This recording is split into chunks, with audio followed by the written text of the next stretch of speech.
وبالتقدم أيضا باتجاه. Disculpen por la señal de costumbre. Aprobado por unanimidad. Una justicia que sea amarilla, azul y roja como nuestra bandera, sin colores políticos.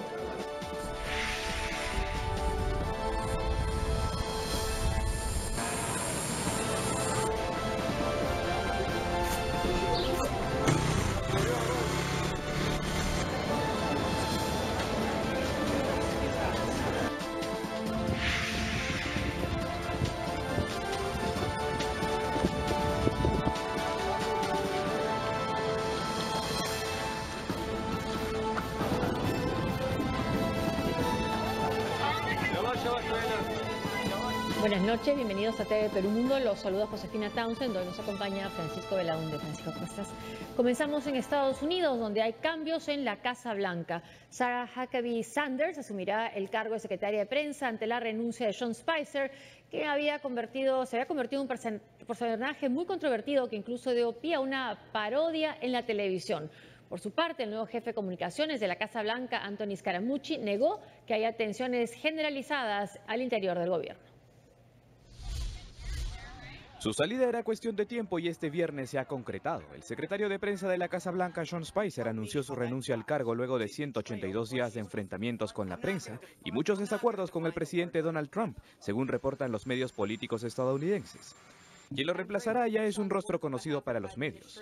Sarah Huckabee Sanders ha sido elegida como la nueva secretaria de prensa de la Casa Blanca, aunque desde hace varias semanas ya actuaba como portavoz del presidente Trump. Precisamente fue ella la encargada de leer el comunicado del mandatario sobre la renuncia de Spicer. Estoy muy agradecido por el trabajo de Sean en nombre de mi administración y el pueblo estadounidense.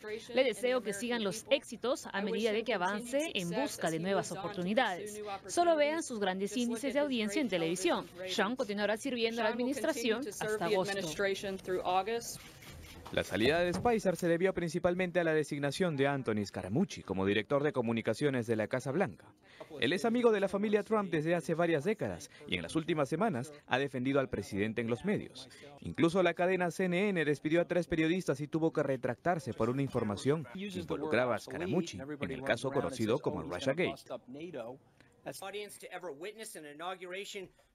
Esta fue la primera aparición de Spicer como secretario de prensa y empezó con la pierna en alto contra los periodistas al intentar defender al presidente por la audiencia de su inauguración. La ceremonia del viernes tuvo la mayor audiencia para una toma de posesión en la historia, punto, aseguró. La gestión de Spicer también se caracterizó por insultos a periodistas y airadas reacciones ante las preguntas, o cuando le dijo a Jim Acosta de CNN que tiene cero inteligencia, o cuando le recomendó a una periodista de ABC comprar un diccionario si es que no entendía el inglés. Estas insólitas reacciones inspiraron a los guionistas de Saturday Night Live a crear una de las parodias más desopilantes del humor político con un Spicer encarnado por Melissa McCarthy y un podio móvil que le servía para perseguir a los periodistas. Era un personaje ya casi del elenco permanente de Saturday Night Live, Sean Spicer. Es como algo que no es usual para un secretario de prensa, ¿no? Es como si aquí un secretario de prensa fuera también un personaje permanente de los chistosos. Sí, un protagonismo sorprendente, ¿no? Pero bueno, este es un movimiento que se ha dado al interior de la Casa Blanca. Ya está un poco, no aparecía tanto Sean Spicer como sí Sarah Huckabee Sanders, que va a asumir su puesto. Pero el que asume ya el sistema de comunicaciones es Anthony Scaramucci, que es un amigo de la familia y que además ha dicho algo que va a dar una idea de lo que va a ser su línea de comunicaciones, que hay que dejar que Trump sea Trump. Claro, lo que pasa es que además la labor que estaba haciendo Spicer de alguna forma estaba siendo debilitada por el propio Donald Trump, porque con sus twitters, finalmente Trump consideraba que él era su propio jefe de comunicaciones, ¿no? Y de alguna manera pienso que Scaramucci lo que hace es reconocer una realidad. Finalmente, Donald Trump es su propio vocero con todo lo que eso puede significar de bien o para mal para él, ¿no? Y lo que también señalan algunos analistas es que se está cada vez más acudiendo a personas muy cercanas a él, ¿no? A su familia. Es más, Se comenta que Scaramucci es cercano a su hija Ivanka y a su hijo político Jared Kushner, y por eso que también lo ha convocado para este trabajo, porque Sean Spicer más bien venía recomendado por el Partido Republicano y por Reince Priebus, que también trabaja, que aún se mantiene en la Casa Blanca. Claro, y Priebus justamente, en un momento dado cuando hace ya unos meses, Scaramucci había sido voceado también, él se opuso, ¿no?, a que él fuera contratado. Sí, Ahora, y se ha opuesto a esto, por eso es que se ha ido también, sí. Así es. Y entonces, no, me refiero a Priebus, ¿no? El propio Priebus no había estado de acuerdo. Bueno, Sean Spicer también ha dicho que no. Y por eso se habla que incluso habría una tensión en estos momentos y se especula que Priebus eventualmente también podría salir, ¿no? Sí, bueno, porque se está rodeando nuevamente de la gente más cercana, ¿no? Y aunque Scaramucci inicialmente estuvo cerca de la campaña de Jeb Bush en las primarias, dice Sean Spicer en su cuenta de Twitter, ha sido un honor y un privilegio para servir a las dos cuentas de Twitter de Donald Trump, la del presidente y la suya personal, en este país que es increíble. Continuaré mi servicio hasta agosto, se va a quedar hasta agosto, que se va a dar esta transición y que se da en medio de estas investigaciones que continúan sobre el Russiagate. Sobre eso vamos a hablar en esta siguiente nota. La administración Trump también tiene otras renuncias, las de Mark Kasowitz y Mark Corallo, integrantes del equipo legal del presidente Trump. Kasowitz es uno de los abogados más antiguos de Trump y lo ha asesorado en su divorcio y otros litigios sobre negocios inmobiliarios. Para el mandatario, Kasowitz no cumple el perfil político para abordar un tema tan complejo como el Russiagate. En tanto, Corallo renunció, según la prensa estadounidense, debido a las discrepancias con la estrategia de los abogados de desacreditar al fiscal Robert Mueller.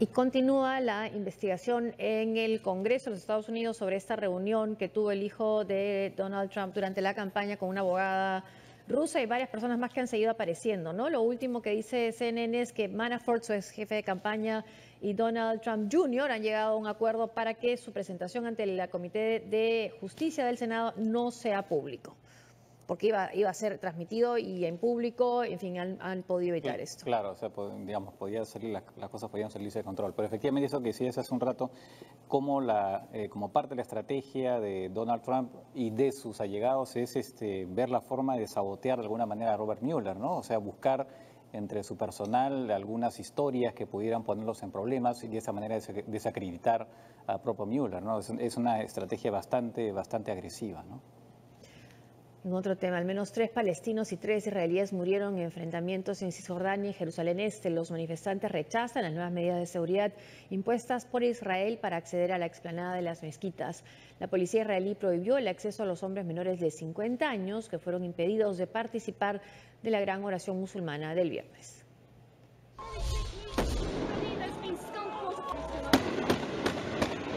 Los polémicos detectores de metales en la entrada de la explanada de las mezquitas continúan provocando violencia y muerte en Israel y los territorios palestinos.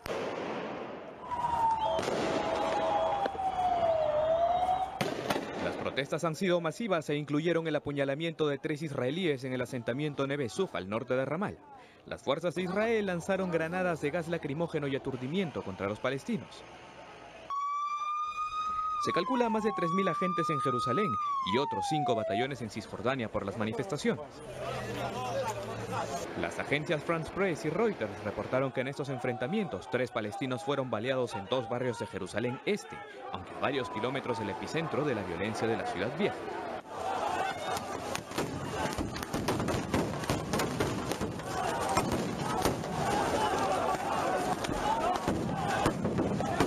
El motivo de la protesta es el nuevo sistema de seguridad con detectores de metales colocados por el gobierno de Benjamín Netanyahu en algunos de los accesos a la mezquita Al-Aqsa.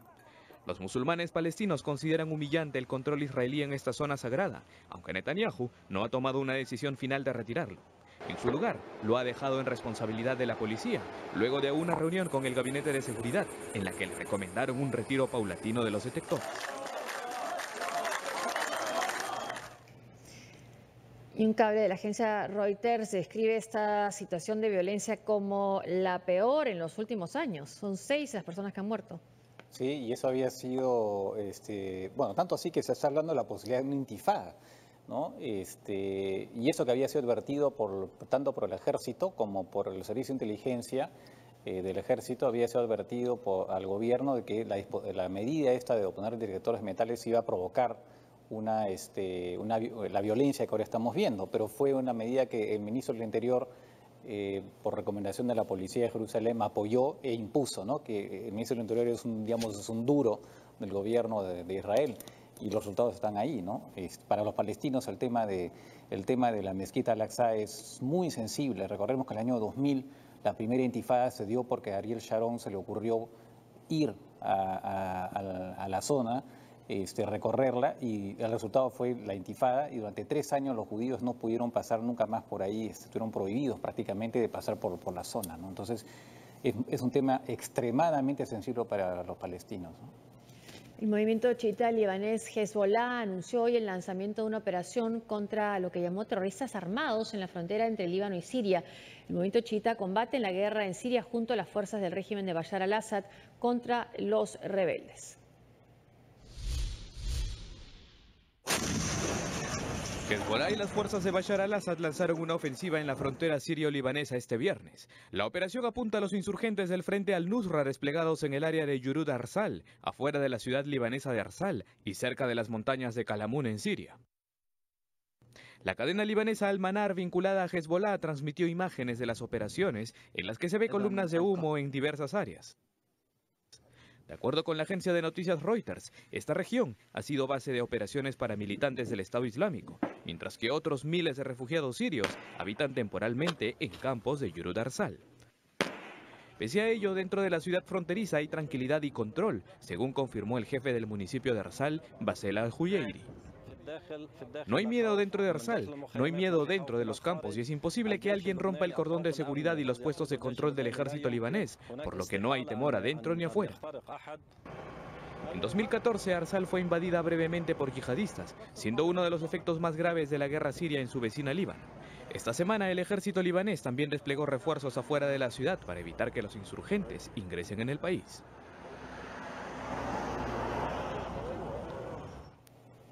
Bueno, en esta guerra estábamos hablando del ISIS en Siria, hemos hablado de la participación rusa, de las fuerzas de Bashar al-Assad y, por supuesto, de Estados Unidos. Pero Hezbollah también es un protagonista. Claro, es un protagonista muy importante, es un protagonista clave, aliado de Irán. Recordemos que Hezbollah es un grupo chiita libanés armado y financiado por Irán, al que se suman otras milicias chiitas, iraquíes y también incluso afganas, ¿no? Forman parte de este grupo de gente venido, apoyado por Irán para, suplir de alguna manera la falta de tropas que tiene el gobierno sirio. El gobierno sirio tiene un problema muy grave porque no tiene suficientes tropas para cubrir toda la guerra, ¿no?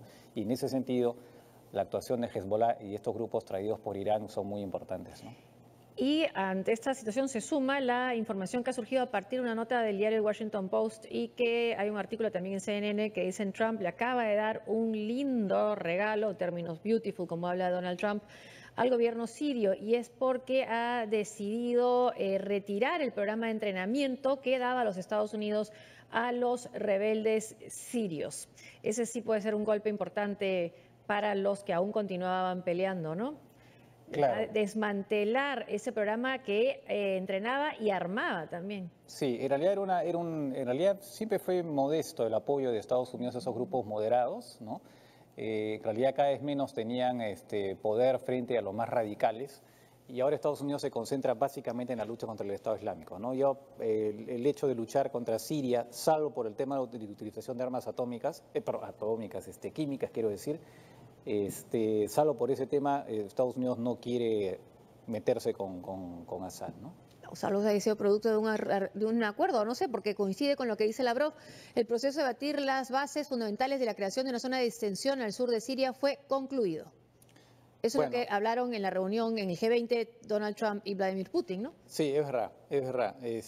Ahora, es curioso porque ese acuerdo, por ejemplo, es un acuerdo que ha generado un gran descontento en Israel, porque es una zona que tiene que estar cerca de su frontera, ¿no?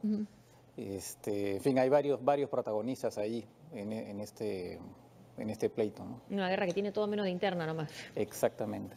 Médicos de Siria se han capacitado en tratamiento de víctimas de ataques con armas químicas en un curso organizado el jueves por la Organización Mundial de la Salud en la ciudad de Gaziantep, en el sur de Turquía. El simulacro ha sido con trajes químicos y máscaras de gas para protegerse del humo blanco que flotaba sobre un grupo de personas que tosían, se ahogaban y pedían ayuda. El escenario del simulacro de la simulación ha sido muy real, según algunos doctores que han aprendido a priorizar el tratamiento y asistencia a las personas graves. Este curso durará una semana y dejará preparados a los médicos ante cualquier ataque futuro.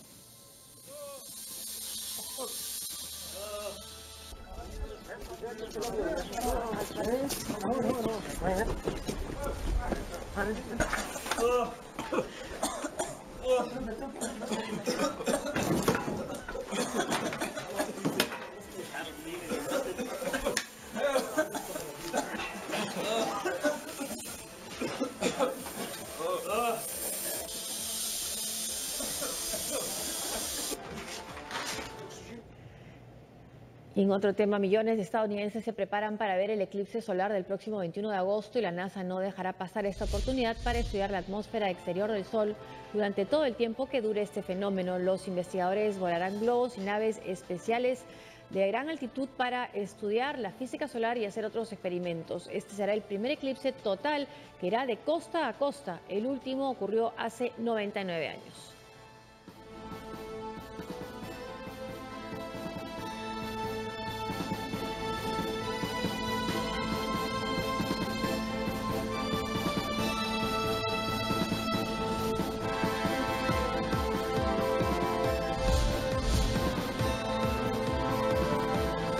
Una pausa y al volver. Venezuela tiene desde hoy 2 Cortes Supremas.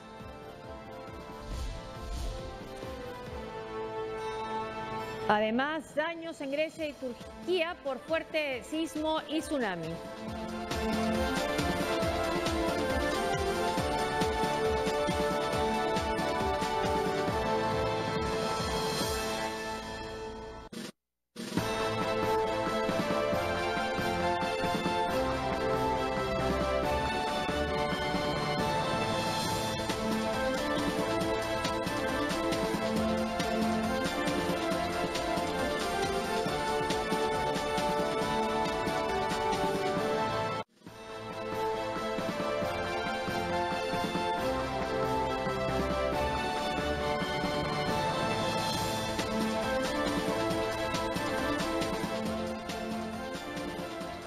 La Asamblea Nacional de Venezuela, de mayoría opositora, juró una Corte Suprema paralela al tomar juramento a 33 nuevos magistrados.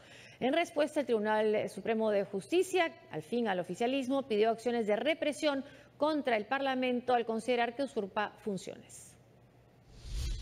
La patria y el pueblo venezolano los recompensen. Admiramos su valentía. La oposición continúa firme en su plan de obligar al gobierno a dar marcha atrás en la convocatoria a una asamblea constituyente.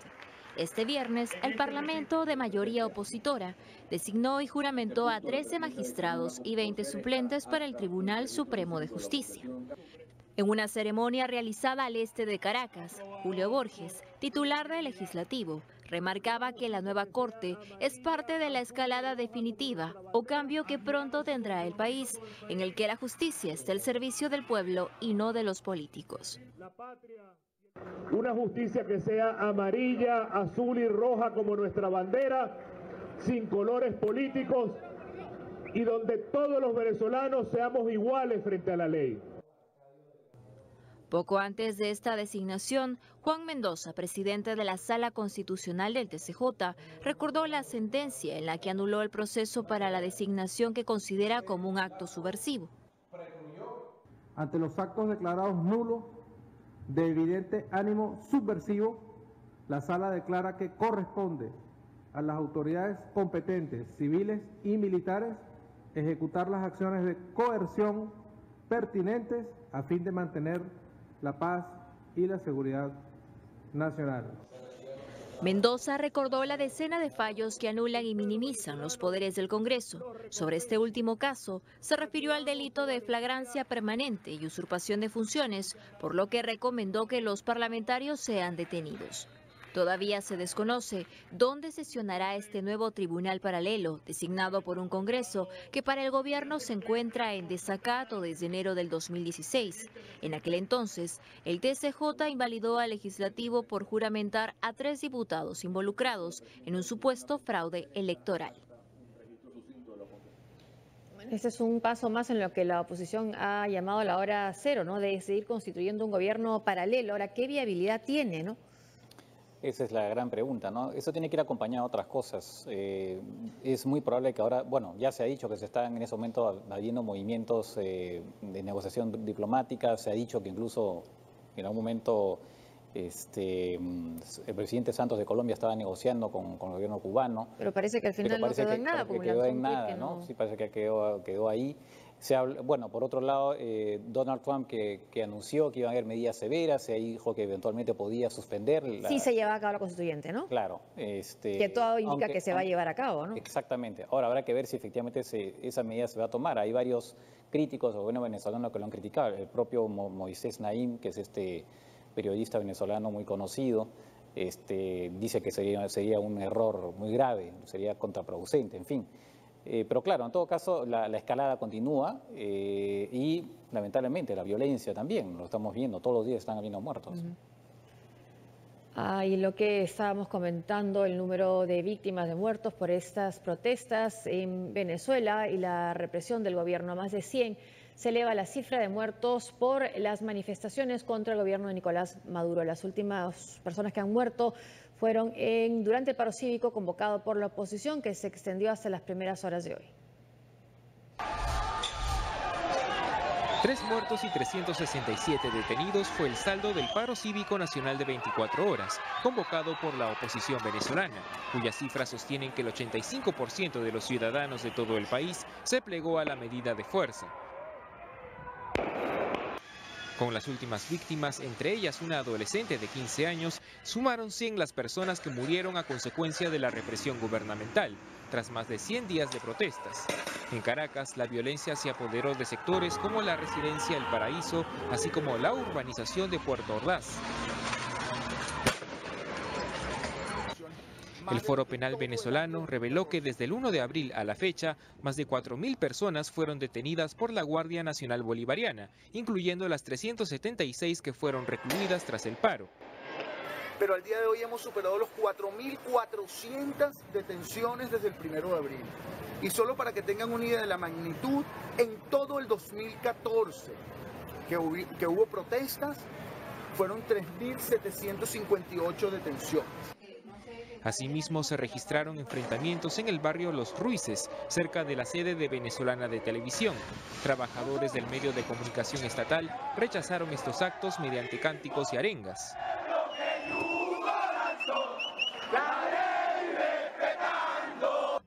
Mientras que en Maracaibo hubo saqueos y actos vandálicos contra los establecimientos comerciales. En esos incidentes, 2 mujeres murieron electrocutadas con unos cables de alta tensión, según denunciaron los vecinos. El ministro de Defensa de Venezuela, el general Vladimir Padrino López, instó a sus conciudadanos a votar por la Asamblea Constituyente este 30 de julio. Esto tras protagonizar una escena de entrenamiento de tiro. Veamos un poco, lo dejamos correr.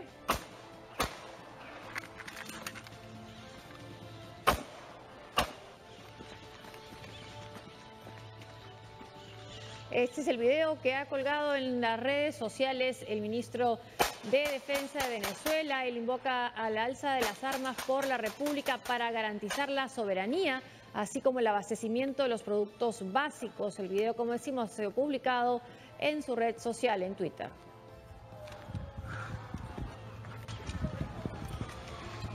Poco de entrenamiento individual. Mis compañeros de armas aquí, usando las armas de la República para garantizar nuestra independencia. Para eso es que son las armas, nuestra soberanía. Tenemos derecho a ser libres e independientes. La Fuerza Armada Nacional Bolivariana en cumplimiento de sus tareas constitucionales, está desplegada hoy en todo el territorio nacional en el marco de la gran misión Abastecimiento Soberano, verificando todos los ciclos productivos y distributivos para garantizarle al pueblo su derecho a su abastecimiento. Próxima fiesta electoral, el próximo 30 de julio, te esperamos, venezolanos. La seguridad está garantizada, venceremos. Peculiar manera de llamar a votar, ¿no? Además usando las armas en contra de su propio pueblo también, ¿no? Por lo que hemos visto en las manifestaciones. Tenemos una tuit del secretario general de la OEA, de Luis Almagro. Está estudiando la posibilidad de llevar el caso. Acá está Luis Almagro. Estamos dando pasos en la OEA para analizar posible tipificación de lesa humanidad de crímenes cometidos por el régimen, esto ante la Corte Penal Internacional. Bueno, ya ha habido una iniciativa de parlamentarios colombianos y chilenos, esta sería otra de la OEA por delitos de lesa humanidad, que será tortura, desaparición. Así es, y bueno, ya incluso hay llamados a que parlamentarios del Perú también se sumen a esa iniciativa, ¿no? Efectivamente, y pues también por parte de Amnistía Internacional también ha hablado de la posibilidad que se pueda haber ese tipo de, digamos, enjuiciamiento, ¿no? Otra organización no gubernamental, Human Rights Watch, ha publicado este video, advierte de las escenas que son bastante dramáticas. Podemos ver parte de este video de la cuenta de José Miguel Vivanco.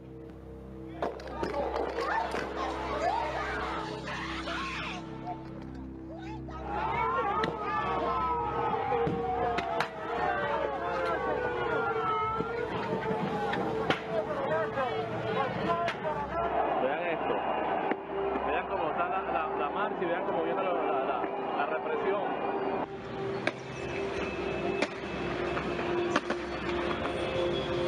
Le pegaron una bomba en la cara,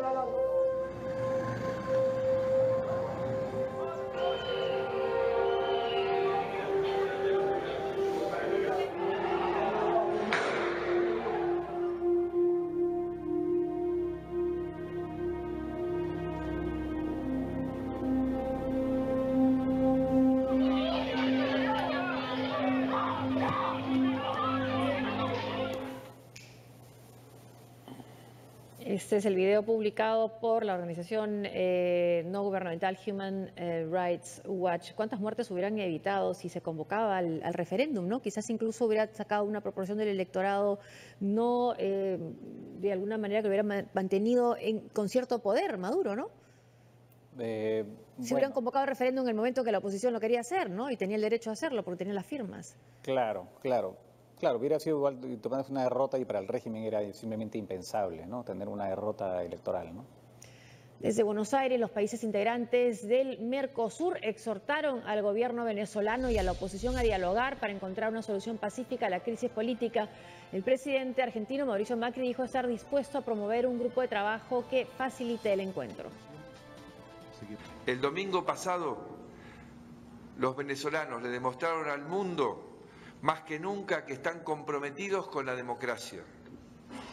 Desde el Mercosur reiteramos nuestro llamado a la paz, a la libertad de los presos políticos y a la pronta adopción de un calendario electoral en Venezuela. Y reiteramos nuestra disposición a establecer en consulta con el gobierno y la oposición un grupo de contacto para facilitar y mediar en un nuevo proceso de diálogo y negociación entre las partes en conflicto. Pero según el diario El País, que el documento final de Mercosur le ha bajado el tono a la presión a Nicolás Maduro. ¿Por qué puede haber pasado algo así? No sé si habrá sido, creo que ni siquiera, aún así, ni siquiera ha sido firmado por Evo Morales, que él obviamente tiene una posición absolutamente contraria. Es posible que haya influido tal vez la posición de Michelle Bachelet, ¿no? Que ella decía que siempre sus expresiones han sido extremadamente prudentes, ¿no? Mucho más prudente que el propio Macri o Temer, por ejemplo, ¿no? De otro lado, la cumbre Mercosur, cuya nueva presidencia pro tempore cayó en el mandatario brasileño Michel Temer, acordó trabajar por la reducción de las barreras arancelarias y del fomento de la productividad. En el Mercosur seguiremos trabajando por unas reglas comunes que faciliten la vida de nuestros ciudadanos. Hubo acuerdos firmados entre Mercosur y Colombia, un acuerdo con Argentina para evitar impuestos y en ese camino queremos avanzar con todos los países miembros y asociados del Mercosur, por lo que es tiempo de acabar con burocracias y barreras injustificadas. 2 muertos, un centenar de heridos y daños materiales dejó el sismo que este jueves remeció las islas griegas, aunque su epicentro se localizó frente a la costa turca. Destinos turísticos como la isla griega de Kos se vieron seriamente afectados con el sismo de magnitud de 6,5 grados. El epicentro se ubicó al suroeste de la ciudad turca de Marmanis, en la provincia de Mugla, según el Servicio Geológico de los Estados Unidos. Producto del derrumbe de edificaciones a raíz del movimiento telúrico, 2 hombres procedentes de Turquía y Suecia fallecieron, mientras cerca de 100 personas resultaron heridas. En Kos, turistas y residentes salieron despavoridos de los hoteles, algunos inclusive saltaron de balcones.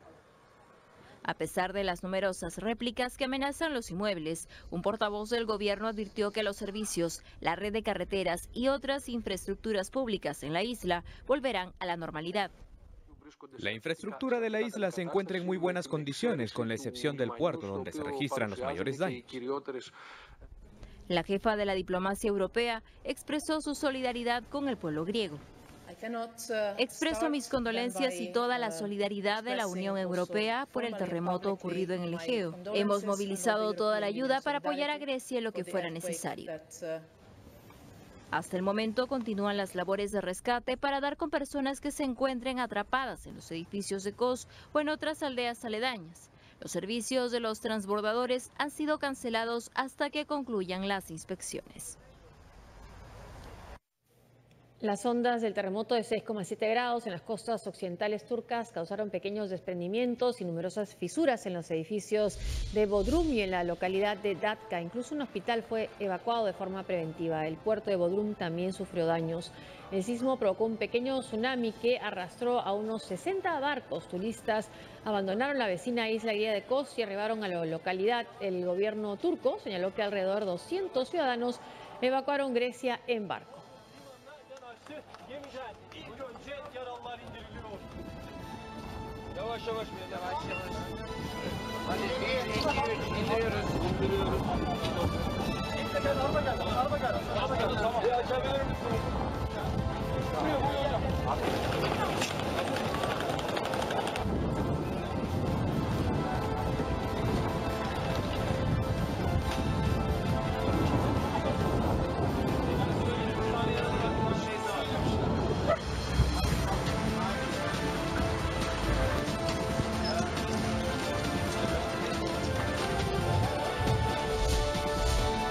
Y tras la pausa, polacos rechazan reforma judicial del gobierno y luego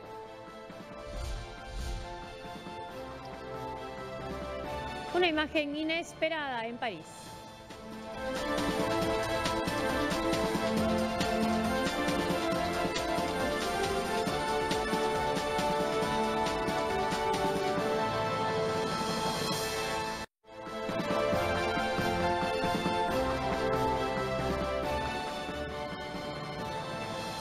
Viajar a Pyongyang quedará prohibido para los ciudadanos estadounidenses a partir de este verano, anunció el Departamento de Estado el viernes. La decisión llega un mes después de la muerte de Otto Warmbier, un joven estadounidense que entró en estado de coma durante su encarcelamiento en Corea del Norte. Se estima que cerca de 1000 estadounidenses visitan cada año ese país asiático.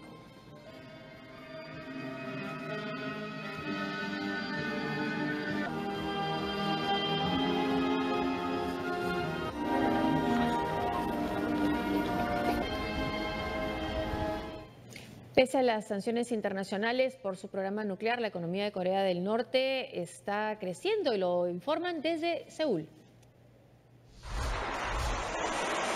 Una economía a prueba de sanciones. El PIB de Corea del Norte creció el año pasado un 3,9%, su mayor incremento en más de una década. Según estimaciones del Banco de Corea, que es una entidad surcoreana, el repunte económico de sus vecinos del norte se apoya en dos pilares: el crecimiento generalizado de sus sectores productivos y el aumento de la generación hidroeléctrica. Para encontrar una tasa superior hay que remontarse a 1999, cuando alcanzó el 6,1%. Las estimaciones muestran el poco efecto que parecen tener las sanciones económicas impuestas por la comunidad internacional a Pyongyang en respuesta a sus continuos ensayos atómicos y de misiles balísticos. Claro, es buena noticia para los ciudadanos norcoreanos, pero a la larga también significa la permanencia del régimen. Sí, claro. Aparte que, de todas maneras, este crecimiento está beneficiándose a toda la zona de Pyongyang, ¿no? La parte urbana, pero en las zonas rurales las miserias y además episodios de hambruna también continúan, ¿no? Entonces, es un crecimiento, en todo caso, bastante desigual. Y también dice un poco también de lo que, porque en gran parte, pues, Corea del Norte se sostiene gracias a China, ¿no? Lo que quiere decir que China aplica las sanciones que se han ordenado contra Corea del Norte a medias, ¿no? Pese a las advertencias lanzadas por la Unión Europea, el Parlamento polaco aprobó una reforma judicial denunciada por la oposición como un golpe de Estado que reduce la independencia de la justicia. Al grito de constitución, miles de ciudadanos polacos se volcaron a las calles de Varsovia para protestar contra la reforma judicial, propuesta por el gobierno del ultraconservador partido Ley y Justicia y que anoche fue aprobada por la Cámara de Diputados pese a las advertencias de la Unión Europea. La manifestación, convocada por la oposición, se llevó a cabo frente al Palacio Presidencial. Allí exigieron al gobierno, cuya mayoría controla el Parlamento, que respete la Carta Magna e imponga un veto a la norma. La persona que vive aquí detrás de nosotros tiene una gran oportunidad de demostrar que él es el presidente de todos los polacos. Solo tiene que hacer una cosa: vetar esta ley. Hoy le decimos que queremos veto. La polémica reforma, que ahora está en manos del Senado, busca que los jueces sean designados por el Parlamento y establece medidas que recortan los mandatos de los magistrados. En la víspera, diputados opositores expresaron su preocupación debido a que la independencia del Poder Judicial está en riesgo con esta ley. Es algo inusual y peligroso que en países democráticos como este se haya aprobado un proyecto de ley en el que todos los jueces que integran la Corte Suprema sean despedidos. Bruselas advirtió a Polonia que de proseguir con esta deriva autoritaria, activará el artículo 7 del Tratado de la Unión, en donde vetaría los derechos del país en la zona euro, hecho que fue calificado como un abuso por parte del Ejecutivo polaco. De otro lado, el presidente del Consejo Europeo, Donald Tusk, solicitó una reunión con el líder polaco, Andrzej Duda, para tratar esta situación. Bueno, ¿qué puede hacer la Unión Europea? ¿Qué significaría activar este artículo? El artículo 7 lo que dice es que permite activar sanciones contra aquellos países que no respetan los valores de la Unión Europea, entre los cuales el respeto del Estado de Derecho. Y concretamente, ¿qué significa? Lo que puede llegar finalmente es que se le suspendan los derechos de voto en el Consejo de la Unión Europea, que es el Consejo que reúne a los que reúne a los ministros de los diferentes países, incluso a los jefes de Estado. Entonces, de alguna forma es una manera de decirle al país sancionado que está casi apartado de la Unión Europea, aunque no es separado, ¿no? Simplemente pierde todo derecho de voto. El problema está en que esa decisión tiene que ser aprobada de manera unánime por todos los miembros, y ya Hungría, que también tiene problemas en términos de Estado de Derecho, ¿no? Ya ha dicho que se va a oponer a ese tipo de medidas. Por lo tanto, la única posibilidad ahora es que el presidente de Polonia, que se veía duda, que aparentemente, haciendo honor a su apellido, está dudando, vete estas leyes que han sido adoptadas. En particular, por ejemplo, una de ellas, la que tiene que ver con el Consejo Nacional de Magistratura, donde se dice que los miembros pueden ser nombrados por mayoría simple por el Parlamento. Él ha dicho, en todo caso, que sean nombrados por mayoría calificada, ¿no? Además, por supuesto, de las normas que tienen que ver con la Corte Suprema. Mientras esto no se produzca, si esto no se produce, pues el gobierno conservador está decidido a seguir con esta con su proyecto, ¿no? ¿Y ha habido algún antecedente de un país de la Unión sancionado? No, sería realmente la primera vez. Ya han habido, digamos, a Hungría, por ejemplo, se le ha puesto un poco también en observación, ¿no? En algún momento también Austria, cuando llegó a tener en el gobierno un cogobierno con la extrema derecha, también un poco que estuvo bajo observación, pero hasta el momento nunca se ha aplicado esta medida que de alguna forma se la llama claramente como una especie de bomba nuclear, arma nuclear del tratado, ¿no? La ley de matrimonio entre personas del mismo sexo en Alemania fue promulgada este viernes por el presidente Frank-Walter Steinmeier. En el dictamen ya contaba con el respaldo de la Cámara Baja, el Bundestag y la Cámara Alta, por lo que solo requería de la ratificación del gobierno. La ley avala la adopción de menores por parejas homosexuales y entrará en vigor a partir del próximo 1 de octubre. Su promulgación se produce en vísperas de la Marcha del Orgullo Gay, que se realizará este sábado en la ciudad de Berlín.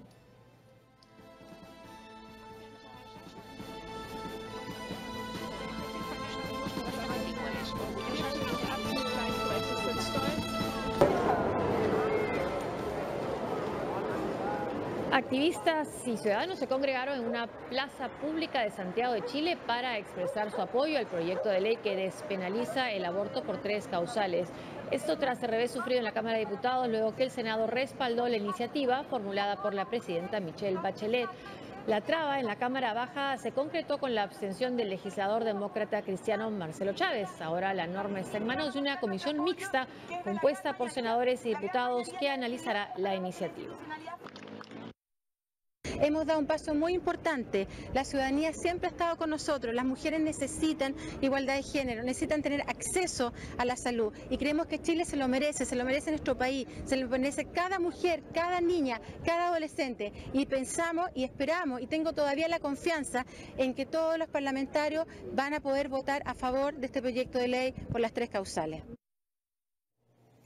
Y una noticia que llega de la agencia AP sobre la situación en México. Junio es el mes con más homicidios en México en por lo menos 20 años. El mes más violento, eso, bueno, fundamentalmente por el narcotráfico, ¿no? Sí, claro, con esto la lucha por, digamos, por tomar el lugar del Chapo, en cartel de Sinaloa, está generando pues una guerra muy fuerte. Y eso han habido matanzas, pues, digamos, pues, varias personas al mismo tiempo, en varias ocasiones, o sea, ha sido un mes realmente terrible, ¿no? Y que llega a la Ciudad de México, que se considera un lugar seguro ya desde hace algunos años, ¿no? Una pausa y al volver.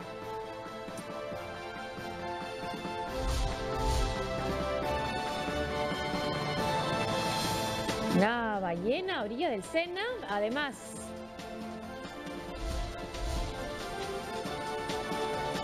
Comenzó la mayor celebración de la cultura pop.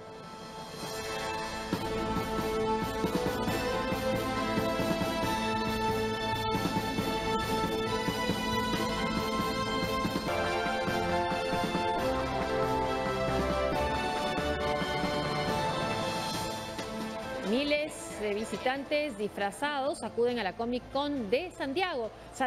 Los fanáticos de las películas de Hollywood como Star Wars o Los Vengadores, series de televisión como The Walking Dead y Game of Thrones, así como videojuegos y por supuesto de los cómics, se reúnen para esta celebración de la cultura pop. Abierto hasta el domingo, se espera que el evento atraiga a unas 150,000 personas.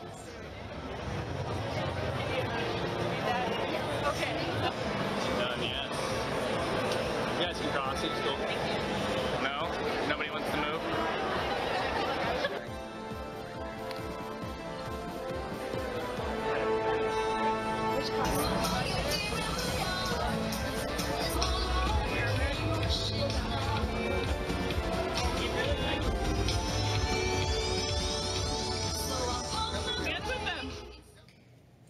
Siete días antes de la tragedia del chapecoense, Tiaguinho conmovió a muchos con un video donde se enteraba que iba a ser papá. A 7 meses de su muerte, su pareja dio a luz a su niño.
Es una nota del diario El País, la que acabamos de ver.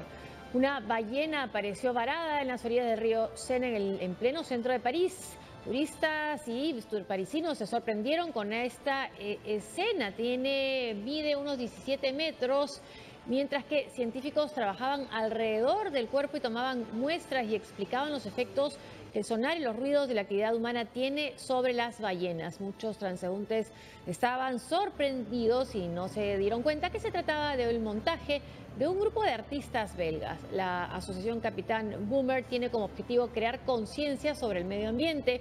La instalación se podrá ver hasta el domingo antes de que la ballena termine varada en otra capital de Europa.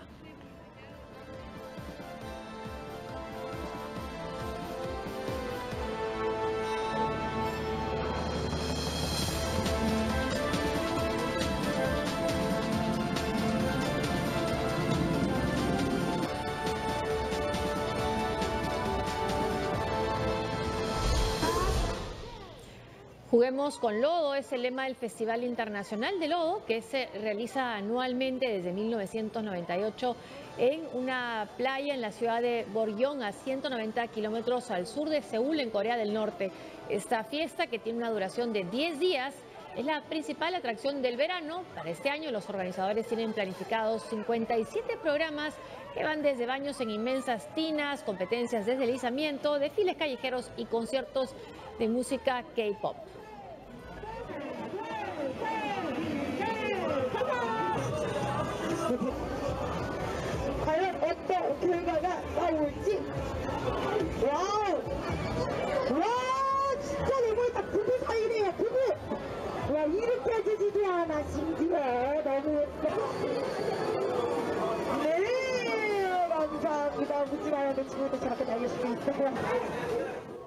Y antes de despedirnos, una versión de Despacito que se ha hecho viral por la voz que lo canta.